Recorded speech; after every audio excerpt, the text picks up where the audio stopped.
Selamat malam Bapak Ibu Saudara-saudara. Saya akan berbicara tentang Yesus Kristus atau Isa Al-Masih.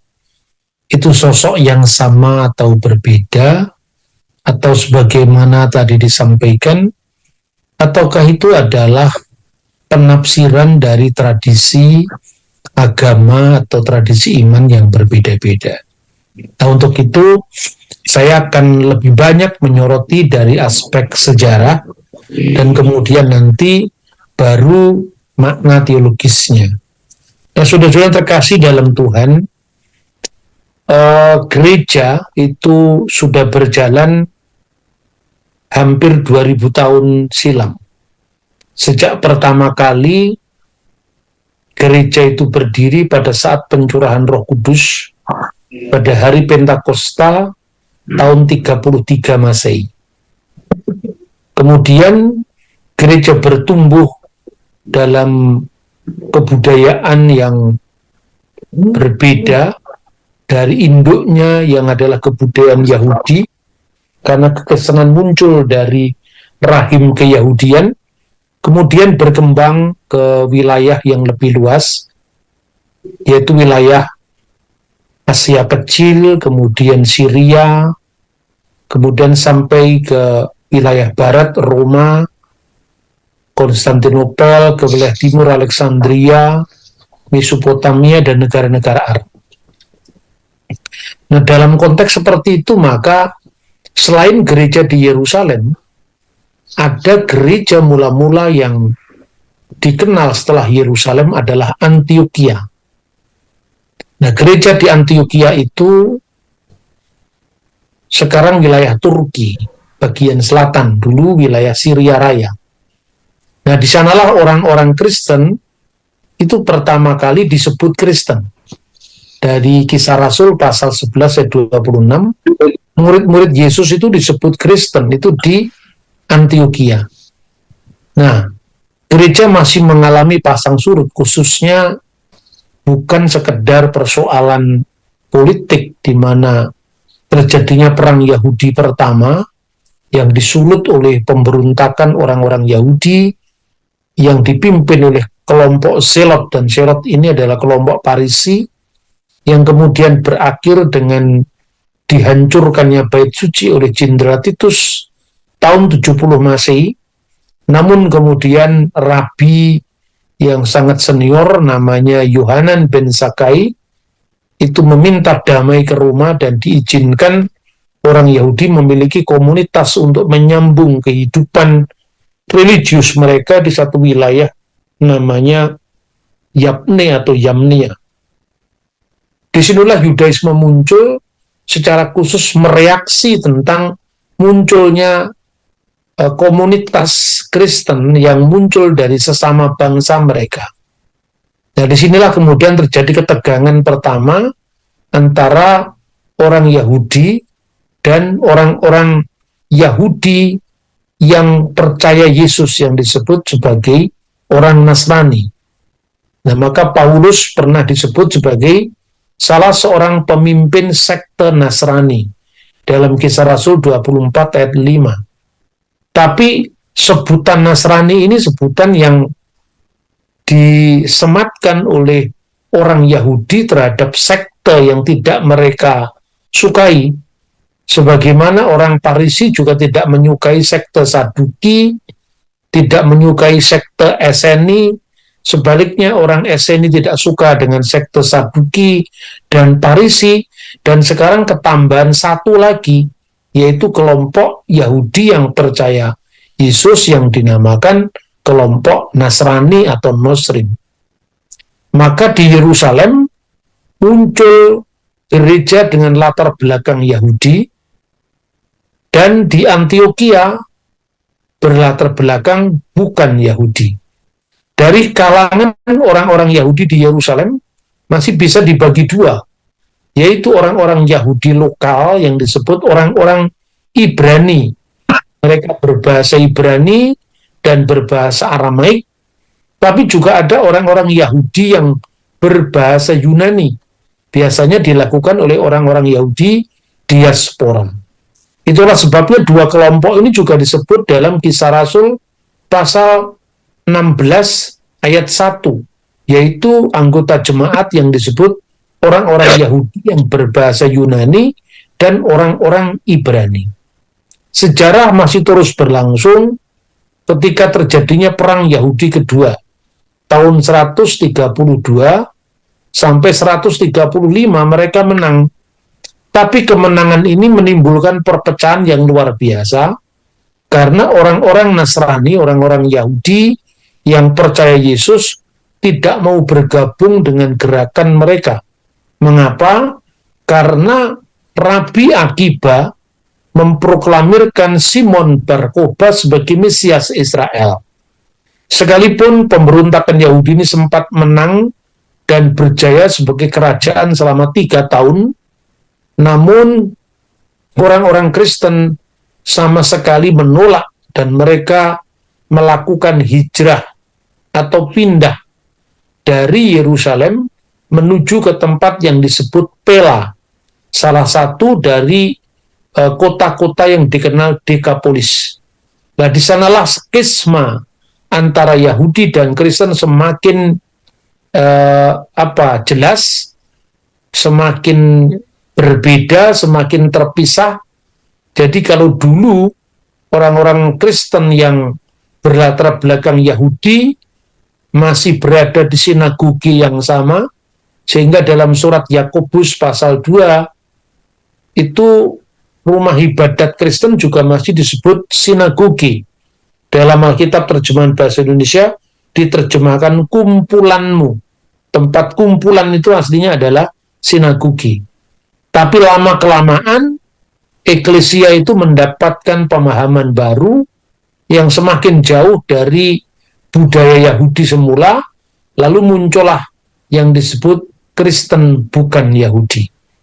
Ketika Hadrian kemudian memunculkan sebuah solusi politik untuk mencegah pemberontakan, maka nama Israel dihapuskan dalam sejarah, dan sebagai gantinya 2 provinsi disatukan menjadi satu, yaitu provinsi Yudea dan provinsi provinsi Syria, lalu dinamakan dengan nama baru Syria Palestina. Untuk pertama kali nama Palestina diangkat ke publik sebagai ganti nama Israel. Dan sejak saat itu, nama Palestina lebih populer daripada nama Israel, karena ketakutan orang-orang Roma apabila Israel masih muncul, maka akan menimbulkan kembali pemberontakan. Yang kedua, nama Yerusalem digantikan dengan Alia Capitolina, dan kota itu dibaktikan kepada dewa Jupiter. Dan yang ketiga, ini yang lebih menyakitkan, semua orang Yahudi diusir dari kota Yerusalem, termasuk orang Yahudi, Parisi, orang Saduki, termasuk orang Nasrani. Jadi orang-orang Kristen yang berlatar belakang Yahudi tidak boleh kembali ke Yerusalem, sementara yang orang Yahudi yang bukan pengikut Yesus, baik itu Parisi dan yang lain-lain, Selot, itu diusir dari kota Yerusalem. Hanya diizinkan setahun sekali mereka datang untuk merayakan atau memperingati runtuhnya Bait Suci pada tahun 70 Masehi. Sejak saat itu terpisahlah antara gereja dengan induknya, yaitu umat Yahudi. Sinagoga terpisah dengan gereja, tidak ada hubungan lagi. Bahkan orang Yahudi mengutuk orang Kristen dalam sebuah konsili lokal mereka di kota Yamnia. Kiranya orang-orang Nasrani, orang-orang Muslim, orang-orang sesat yang lain terhapus namanya dari kitab kehidupan bersama orang-orang benar, dan mereka segera binasa. Sebaliknya orang Kristen menanggapi kutukan Yahudi itu pada konsili lokal di Laodikia yang mengatakan bahwa kita tidak ada lagi jemaat yang berasal dari ras Yahudi.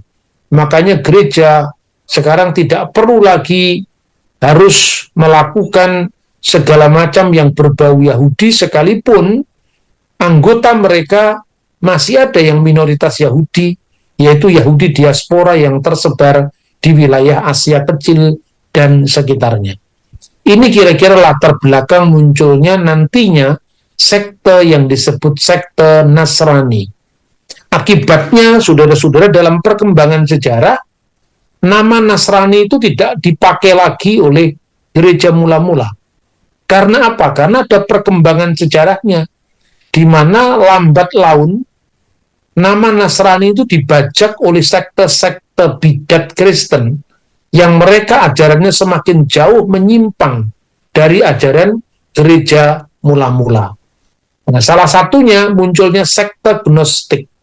Sekte Gnostik itu tidak percaya bahwa Yesus benar-benar jadi manusia.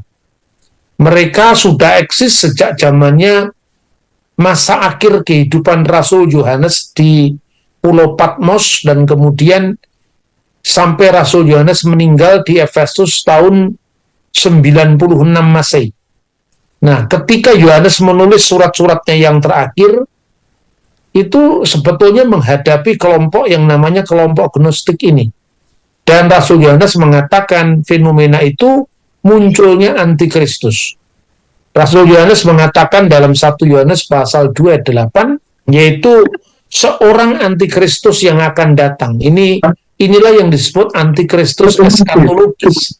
Tetapi juga ada antikristus yang muncul pada zaman ini. Itulah tandanya sebagai zaman yang akhir. Itulah ajaran-ajaran sesat yang muncul dalam perkembangan gereja. Mulai dari sekte Gnostik, kemudian sekte Markionisme, sampai kemudian sekte Basilides, Arius, dan seterusnya. Itulah yang kemudian membuat gereja harus bertindak, menetapkan kanon kitab sucinya, menetapkan kanon imannya. Maka muncullah konsili-konsili pada gereja mula-mula. Nah, salah satunya dampak dari ajaran Gnostik itu telah melahirkan kelompok-kelompok yang terpisah dari gereja. Antara lain misalnya kelompok turunannya Gnostik itu adalah Basilides. Basilides tidak hanya menyangkal Yesus telah datang sebagai manusia, tapi karena Yesus itu benar-benar hanya seperti menyamar jadi manusia, maka tidak mungkin Yesus itu bisa disalib. Nah, sejak abad ketiga di Alexandria sudah muncul ajaran Basilides bahwa karena Yesus itu hanya menyamar jadi manusia, bukan manusia nyata, maka tidak mungkin bisa disalibkan. Bayangan tidak mungkin disalib. Maka mulai ada teori bahwa yang sesungguhnya disalibkan itu bukan Yesus Kristus, tapi Simon orang Kirene yang memikul salibnya, kemudian wajahnya diserupakan atau diubah-rupakan seperti Yesus, dan akhirnya Simon Kirene yang disalibkan menggantikan Yesus yang sebenarnya. Karena Yesus yang sebenarnya adalah sebuah cahaya ilahi yang tidak bisa disalibkan. Nah, inilah munculnya bidat Basilides. Lalu kemudian pada abad-abad berikutnya munculnya kelompok-kelompok yang terpisah dari gereja, tapi mereka sejujurnya secara ajaran memang tidak terlalu jauh dengan gereja, hanya dia melebih-lebihkan mujizat Yesus, lalu membuat kisah-kisah yang bersifat ahistoris untuk mengisi kekosongan dari kisah-kisah Yesus yang tidak terdapat dalam Alkitab. Misalnya, munculnya buku-buku apokrifa seperti Injil Thomas, Injil Tufuliah atau Injil masa kanak-kanak Yesus, yang menceritakan bahwa Yesus membuat tanah di bentuk dari tanah liat itu semacam burung begitu, jumlahnya 12, dan pada hari Sabat Yesus yang masih berusia 5 tahun itu membuat tanah lalu ditiup benar-benar menjadi burung. Lalu banyak orang Yahudi lapor kepada Yusuf ayahnya, kenapa anakmu itu melakukan perbuatan pada hari Sabat yang tidak layak orang melakukan perbuatan seperti itu. Tapi kemudian mereka menyaksikan bagaimana kanak-kanak Yesus itu membuat tanah ditiup menjadi burung. Kemudian juga Yesus pada waktu masih bayi, dia bisa berbicara tentang apa siapa dirinya. Misalnya ini disebutkan dalam The Gospel of Infancy, itu berasal dari abad ke-5, Injil Tufuliah, ya. Dalam buku Yosefus, imam besar yang hidup pada zaman Kristus, sementara orang menyebutnya Kaifas, dikatakan bahwa Yesus sudah dapat berbicara ketika masih dalam ayunan ibunya, masih dalam gendongan ibunya, dan berkata kepada Maryam, sesungguhnya aku ini Al-Masih Putra Allah yang kau lahirkan sesuai dengan kabar gembira yang disampaikan oleh malaikat Jibril, dan Bapakku mengutus aku untuk keselamatan alam semesta. Wa abi arsalni likolasil alam. Buku ini ditulis dalam bahasa Arab, maka disebut Apokrifa al-Ahdul Jadid. Kaifa kutiba, bagaimana dia ditulis, Afrika Perjanjian Baru ini, dan kenapa gereja akhirnya menolak buku-buku yang disebut apokrif ini. Nah, kemudian muncul juga kisah misalnya Yesus ketika masih kanak-kanak, kemudian dibawa mengungsi oleh kedua orang tuanya ke Mesir, lalu terjadilah mujizat di mana pohon kurma itu bisa menundukkan pohonnya, memberikan buahnya, dan di bawahnya dari pohon kurma itu mengeluarkan air yang bisa diminum oleh Bunda Maria, Yusuf, dan anaknya.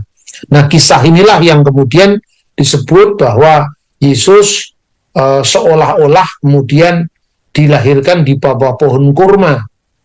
Konteks aslinya itu adalah ketika pengungsian ke Mesir, Yesus berumur kira-kira 1 tahun lebih. Sesuai dengan apa yang dicatat dari berita orang Majus, Yesus berumur kurang dari 2 tahun, makanya Herodes yang ketakutan ada bayi Raja Yahudi yang lahir itu, semua anak laki-laki yang usianya di bawah 2 tahun dibunuh. Berarti ketika pengungsian ke tanah Mesir, Maria sudah melahirkan Yesus, tidak lagi melahirkan di bawah pohon kurma. Tapi antara kisah-kisah yang sifatnya lancung, yang sifatnya tidak otentik, itu beredar begitu luasnya, dan menjelang munculnya sebuah sekte tersendiri di wilayah Arabia yang dinamakan sekte Nasrani Mandayan. Nah, kelompok Nasrani Mandayan ini berbeda dengan Nasrani sebutan mula-mula gereja di Yerusalem, karena kelompok Mandayan ini sebetulnya ajarannya sudah tidak lagi ajaran Kristen, tapi mereka menyebut dirinya Nasrani. Dan apalagi menjelang kelahiran agama Islam, banyak sekali sekte-sekte yang bercampur satu dengan yang lain. Ada kelompok yang namanya El-Kesaid, ada kelompok yang namanya Agama Terang atau Dina Nuhra yang dipimpin oleh Manikianisme. Manikian agamanya namanya Dina Nuhra, atau lebih dikenal dengan Manikianisme karena didirikan oleh seorang nabi yang namanya Mani. Nah, kelompok-kelompok ini semuanya biasanya disebut dengan istilah Nasrani. Padahal sebetulnya mereka berbeda dengan Nasrani yang di Yerusalem di abad pertama Masehi tadi.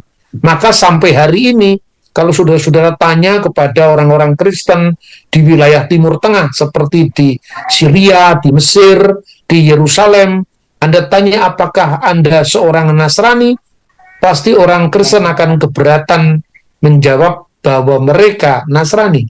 Mereka selalu mengatakan, kami Kristen, kami bukan Nasrani. Karena mereka tidak mau distigmakan seperti sekte-sekte yang sebetulnya salah satunya juga dikritik oleh Islam. Dan itu bukan kekristenan yang memang seperti yang diyakini oleh gereja mainstream, yang nantinya dibedakan dengan kelompok yang namanya Kristen. Nah, kelompok apa saja yang muncul itu? Ini misalnya saya sebut tadi Manikianisme, itu sebuah agama yang muncul didirikan oleh seorang nabi yang namanya Mani. Pada umur 12 tahun dia mendapatkan pencerahan, lalu agamanya itu disebut dalam bahasa Aramaik Dina. Nah, Dina itu sebetulnya satu rumpun dengan kata Arab din. Nah, Dina Nuhra itu agama nur, agama terang. Kitab sucinya namanya Evangelion de Mani, kabar baik dari Mani. Ajarannya apa? Ada 3 Yesus katanya. Wa itauhun telata isu. Ada 3 Isa, ada 3 Yesus. Yang pertama Isa jiwa, Isa sang pencerah. Yang kedua Iso Masika atau Isa Masika, yaitu Isa sang Mesias. Dan yang ketiga Iso Patibilis, Isa yang seolah menderita. Iso jiwa itu Yesus yang praeksisten, yang mengajari Adam, manusia pertama, dan menunjukkan siapa jati diri manusia sebenarnya, yang tidak lain merupakan percikan ilahi. Sedangkan Iso Mesika atau Isa Mesika itu adalah nabi historis yang datang kepada orang Yahudi sebelum Mani. Sedangkan Iso Patibilis adalah Isa yang tampaknya menderita sebagai percontohan penderitaan manusia, tapi sesungguhnya dia tidak benar-benar menderita. Mani ini menyebut dirinya sebagai nabi terakhir, puncak nabi-nabi, atau disebut dalam bahasa Aramaik Kut Mata de Nebi, yaitu sebagai the seal of the prophets, atau dia menyebut diri sebagai Kut Mata de Slihi, yang artinya penutup rasul-rasul. Dia adalah nabi terakhir, penyempurna ajaran dari Nabi Adam sampai Yesus Kristus. Dan dia juga menyebut dirinya Parakletos, sang penghibur yang dinubuatkan oleh Yesus di dalam Yohanes pasal 14 ayat 26. Nah, inilah yang disebut gambaran tentang Isa Mesika atau Yesus Mesias dalam pandangan kelompok Manikian atau kelompok agama terang. Lalu kelompok Nasrani Mandayan. Kelompok ini kitab sucinya namanya Haran Gawaita. Setelah Yesus dikandung tanpa seorang suami oleh Maryam, maka Maryam sebagai putri Musa, Dela Yahib Maryam Bat Mose, selama 9 bulan maka lahirlah Yesus sang Mesias. Maka di sini Maryam itu dianggap sebagai kerabat dari Musa dan Harun, dan Maryam perjanjian lama itu dikaburkan dengan Maria perjanjian baru yang disebut sebagai saudara dari kerabat dari Harun, kerabat dari Musa, maka disebut sebagai Bat Musa.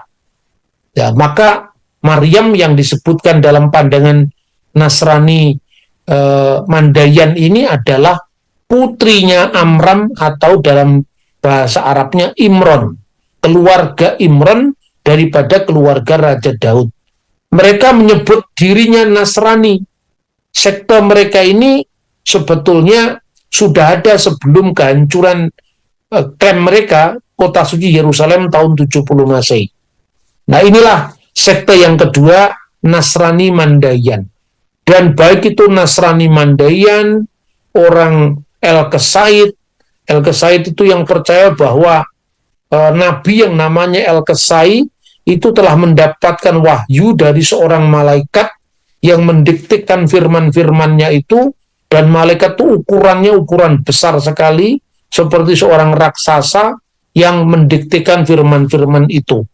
Nah, inilah Nabi El-Kesai. Dan nabi ini juga masih eksis pada saat abad ketiga, bahkan pernah mengabarkan ajarannya ke Roma. Nah, lalu dalam pandangan dia ini, Yesus itu dilahirkan oleh Allah kadang-kadang sebagai roh Allah, Kadang-kadang Yesus dilahirkan oleh perawan Maryam. Yesus sebagai Adam Kadmon atau sebagai perwujudan dari manusia sempurna yang disebut Adam Kadmon tadi. Inilah ajaran El-Kesaid. Nabi El-Kesai menerima wahyu dari malaikat, dari surga atau dari langit. Semuanya ini di dalam literatur kadang-kadang disebut juga dengan istilah Nasrani. Itulah sebabnya saya katakan kenapa orang-orang Kristen di negara-negara Arab mereka tidak sudi disebut Nasrani. Karena citra buruk Nasrani sejak abad-abad awal sampai abad keempat itu tidak menjelaskan sama sekali iman yang diajarkan Yesus dan bapak-bapak gereja, ya, para rasul dan tradisi apostolik yang diterima salah satunya melalui ajaran bapak-bapak gereja lewat konsili-konsili. Nah, inilah sekte-sekte yang dikenal pada masa itu. Lalu ditambah lagi dengan munculnya sekte-sekte yang semakin menyebar di negara-negara Arab sebelum munculnya agama Islam. Misalnya, gambaran bahwa Maryam itu sebagai salah satu dari dewi yang dipuja bersama dengan Allah dan Yesus. Dan ini sudah disinggung oleh tulisannya seorang penulis Muslim, ya, yang mengatakan bahwa sesungguhnya pernah di Mekah itu, di Ka'bah yang akhirnya dibersihkan oleh Nabi Muhammad dari berhala-berhala itu, dijumpai patungnya Maria bersama Yesus. Nah, ini sebetulnya menggambarkan apa yang sudah dikritik oleh seorang penulis gereja namanya Epifanius dari Salamis. Dalam bukunya Panarayon, itu nulis di abad keempat, dia menyebut ada satu sekte penyembah Maria yang namanya sekte Koliridianisme. Dan sekte penyembah Maria itu membuat Maria itu diarak dengan sebuah gerobak indah yang dibuat dari bunga-bunga, dan kebanyakan pemujanya adalah perempuan, dan Bunda Maria itu disembah bersama Bapa dan Yesus. Maka di sini tidak ada ajaran Tritunggal, yang ada ajaran tiga pribadi yang terpisah, yaitu Allah, Yesus, dan Bunda Maria, atau Allah, Isa, dan Maryam. Nah, inilah yang kemudian dikritik oleh Bapak Gereja tadi. Hormatilah Maria, tetapi biarlah Allah Bapa dan Putra dan Roh Kudus yang harus disembah. Jangan sampai ada yang menyembah Bunda Maria. Sebab misteri dan kultus penyembahan tidak ditujukan kepada wanita atau kepada laki-laki manapun, tapi hanya bagi Allah semata. Bukan pula bagi para malaikat yang semuanya harus ditolak penyembahan terhadap mereka. Nah, oleh karena itu gambaran-gambaran kritik Islam tentang kekristenan itu lebih mendekati kritikan terhadap bidat-bidat Kristen yang sesungguhnya juga tidak diimani oleh orang Kristen. Karena itu, maka sebutan Nasrani yang diterapkan bagi orang-orang Kristen biasanya di Timur Tengah itu ditolak, karena kami bukan orang Nasrani, kami orang Masihi, pengikut Yesus. Kata Masehi itu adalah istilah Arab untuk Kristen dalam bahasa Arab. Ya, itulah Epifanius yang jelas-jelas menyebutkan tentang sekte Koliridianisme itu yang ajarannya ganjil, tapi banyak sekali dipuja di wilayah Arab dan dipuja dengan memberikan roti persembahan yang disebut kolirida. Nah, menurut penafsir Quran yang bernama Al-Qasimi, ajaran yang dikritik Islam tentang ketiga dari yang tiga adalah sekte ini, yaitu sekte Koliridianisme yang sama sekali tidak menggambarkan ajaran Kristen yang sebenarnya. Nah, saudara-saudara, sekarang persoalan istilah. Kalau gitu, apakah istilah Isa itu sama dengan istilah Yesus? Apakah itu pribadi yang sama atau pribadi yang berbeda? Kita bisa melihat sekarang istilah Isa itu lebih banyak dipopulerkan dalam bahasa Arab, khususnya dalam kitab suci Al-Quran. Maka dalam surat Al-Imran ayat 45 itu disebut nama Isa itu. Itzqolatil malaikatu ya Maryam innallaha yubashiruki bi kalimati min ismuhul masih Isa bin Maryam wajihan fid dunya wal hai Maria, kabar gembira dengan kelahiran firman daripadanya, namanya Al-Masih Isa putra Maryam, yang terkemuka di dunia dan di akhirat, dan salah seorang yang didekatkan di sisi Allah. Jadi di sini digunakan istilah Isa, Isa putra Maryam. Tapi kalau saudara membaca Alkitab dalam bahasa Al-Quran dalam bahasa Inggris, diterjemahkan juga Maria itu Mary. Ya, kemudian Yesus juga, Isa diterjemahkan Yesus. Apa namanya? The Messiah, Jesus, the Son of Mary. Mesias, Yesus, putra Maryam. Maka dalam Al-Quran bahasa Inggris juga diterjemahkan dengan Yesus. Nah, lalu menarik ini, Al-Quran ini sudah diterjemahkan dalam bahasa Ibrani. Ini contoh Quran dalam terjemahan bahasa Ibrani. Al-Quran Hamifwar, Quran yang mulia.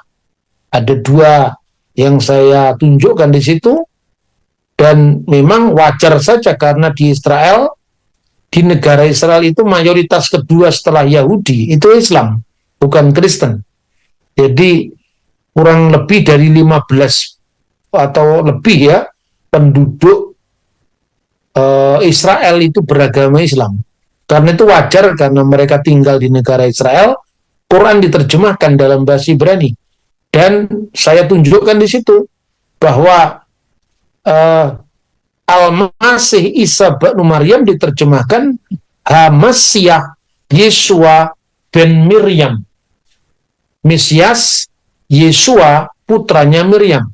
Jadi dalam Al-Quran bahasa Ibrani, Isa juga diterjemahkan Yesua. Yesua Hamasiah atau Hamasiah Yesua. Sementara dalam Al-Quran bahasa Inggris, Isa juga diterjemahkan Yesus. Nah, sekarang Injil bahasa Arab. Dalam Injil bahasa Arab ada dua versi. Ada yang menerjemahkan Yesus Kristus itu menjadi Isa Al-Masih.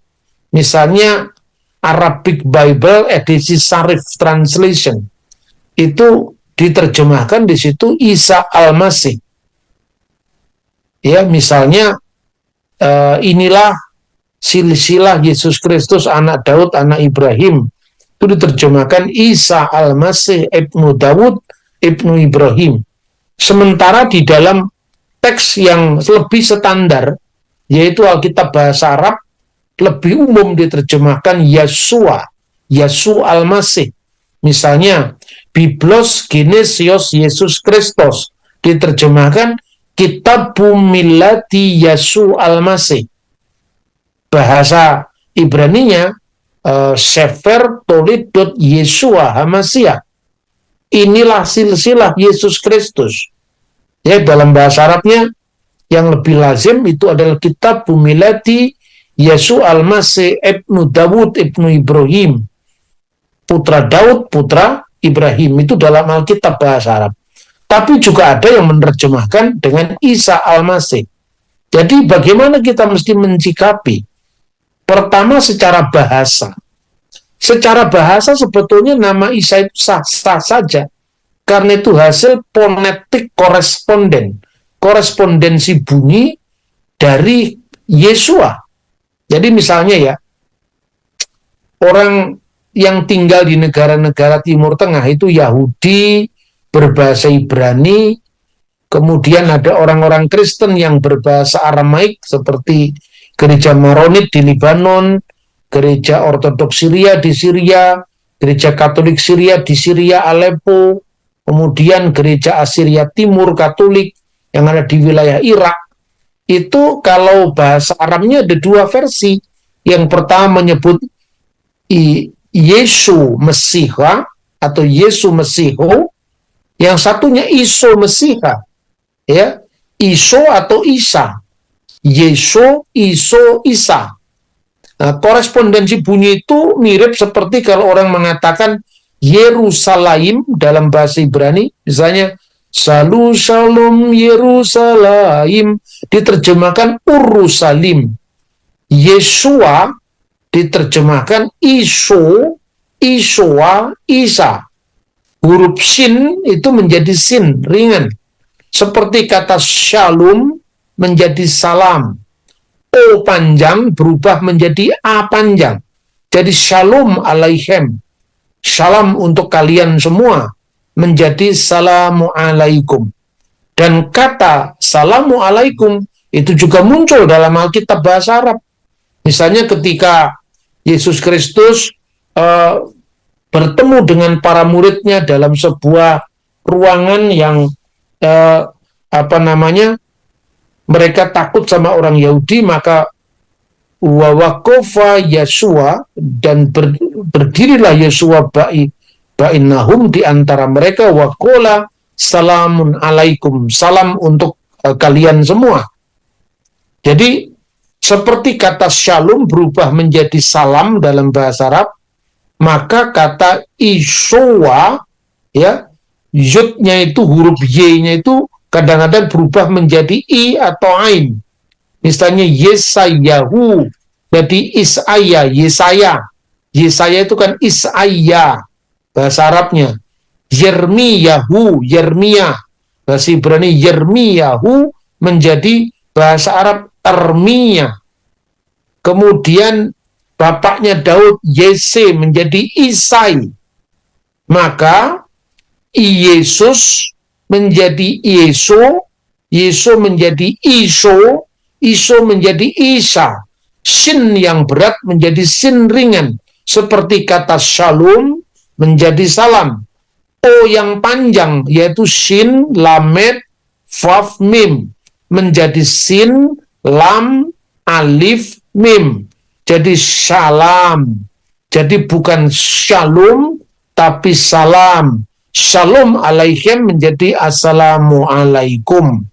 Itu secara bahasa wajar-wajar saja. Seperti misalnya kata Yakobus menjadi James, kata Yesayahu menjadi Isaya, kata Abraham jadi Ibrahim, David jadi Dawud misalnya. Itu hal yang tidak perlu dipersoalkan sebetulnya. Jadi kalau misalnya Anda di Indonesia kan Alkitabnya cuman terjemahan bahasa Indonesia ya, maka kemudian kalau kita membaca Bapak Abraham ya, maka kalau kita membaca dalam Al-Quran namanya Ibrahim. Lalu orang Kristen atau orang Islam kalau bikin perbandingan, Ibrahim dalam Islam tidak sama dengan Abraham dalam Alkitab. Padahal kalau Anda pergi ke Mesir, pergi ke Syria, ke seluruh dunia Kristen yang berbahasa Arab, lebih-lebih di Libanon, yang sekarang masih mayoritas Kristen, di sana seluruh Alkitab menyebutnya dengan Ibrahim, dengan Maryam, dengan Al-Masih, dan seterusnya. Ya, jadi ini menjadi sesuatu yang menurut saya perlu dihayati bersama. Bahwa dalam Islam terjadi konsep yang berbeda dengan kekristenan, ya tentu karena memang agama Islam bukan agama Kristen. Jadi apakah sosok Yesus itu sama dengan Isa? Kalau secara konsep ya jelas tidak sama. Mulai daripada kisah kelahirannya sampai kematiannya, bangkit di antara orang mati, naik ke surga, itu beda. Jadi kalau dalam Islam kan biasanya diterima tafsiran Yesus tidak disalibkan, tapi orang lain yang disamarkan dengan dia. Yesus naik ke surga, tapi tidak lewat kematian misalnya. Tentu itu tidak sama. Isa Al-Masih dalam eskatologi hadis akan datang pada akhir zaman, tapi misinya membunuh babi, membebaskan jizah, dan juga memecahkan salib, dan memenangkan agama Islam. Tentu berbeda dengan second coming atau kedatangan Yesus yang kedua dalam iman Kristen. Itu secara teologis. Tapi sosok yang dimaksud itu ya satu, itu ya tidak ada yang lain, karena yang dimaksudkan Yesus dalam Islam ya sesungguhnya ya Isa dalam Islam itu ya Yesus itu. Cuman konsepnya tidak sama. Ya sama dengan kalau Anda melihat Pangeran Diponegoro. Di mata orang Belanda kan dia itu apa pengkhianat. Di mata orang Belanda dia itu adalah pemberontak. Tapi di mata kita dia kan pahlawan. Di mata sebagian dari elit kerajaan Jawa, dia adalah orang baik yang tidak tahu membaca situasi.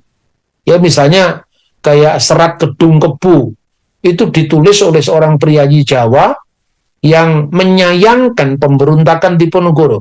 Dia tidak berada di wilayah di pihak Diponegoro, tapi dia juga tidak membela Belanda. Hanya ini orang baik yang berjuang tidak pada saat yang tepat.